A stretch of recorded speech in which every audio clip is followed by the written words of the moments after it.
All right, so we can introduce hybridization to valence bond theory. That makes it work really well for organic compounds.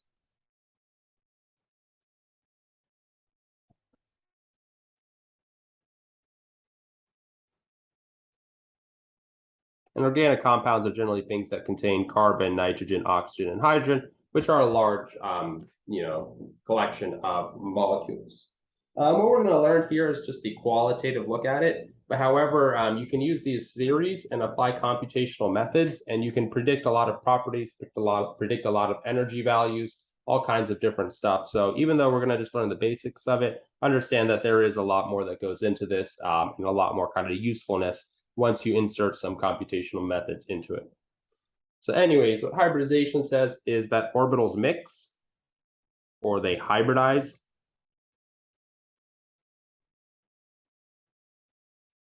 in order to maximize orbital overlap. Remember that electrons are like waves, and so they can interfere with one another. They can interfere constructively or deconstructively, and so that's basically what we're looking at here. So again, we're just going to take the basic look at it. So we're just going to want to be able to determine the hybridization of any atom. So determine the hybridization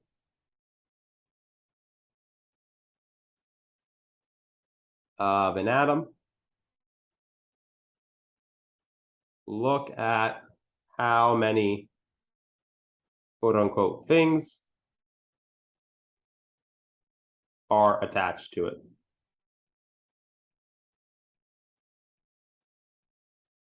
And the things that we're talking about here is very similar to Vesper. One is going to be other atoms.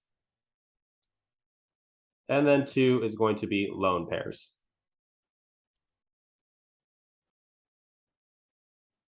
So the first hybridization is sp3. So here we have four things, right? Either four other atoms or four other lone pair or a mixture of those.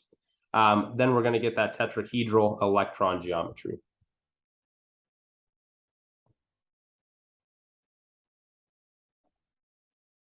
So for example, methane, ammonia, and water. The central atom in all of these is sp3, hybridized. So what happens with sp3 hybridization, we have the 2s orbital, and specifically here we'll be taking a look at methane. So in the carbon, we have the 2s orbital with 2 electrons. Then we have the 2p orbital. That one only has 1 electron. And remember, the 2s orbital looks like a little circle, and then the p orbitals look like little dumbbells faced in different directions. And then all four of these are going to mix. And then once they mix, they form 4 sp3 orbitals, and 1 electron goes in each one of these orbitals. These sp3 orbitals look pretty similar to the p orbitals, except instead of being an even dumbbell, one side of the dumbbell is very large, and then the other side is not very large. Then this one kind of comes out of the board. I'll have a picture later on, and then this one kind of goes into the board.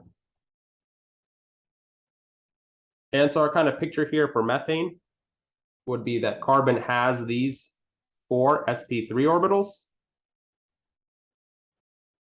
They're all half filled.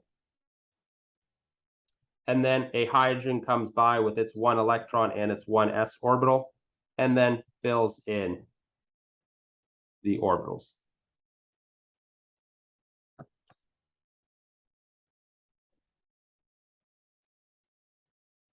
So again, this is for hydrogen's 1s orbital.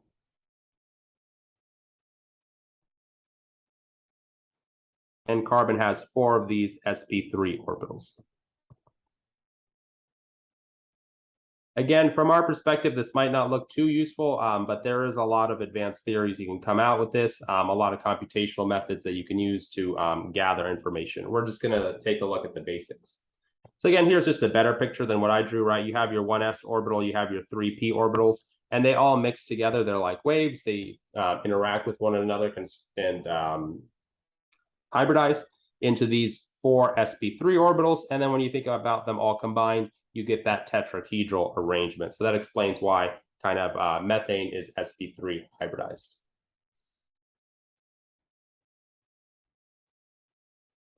And then same thing with ammonia,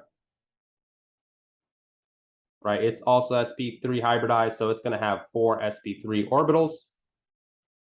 But in the case of ammonia, the nitrogen has 5 electrons, so we have a filled set here, right? Filled set in this sp3 orbital, and then these guys are all half filled, so they bond with that hydrogen. And again, this might not look very useful for us, but using computational methods,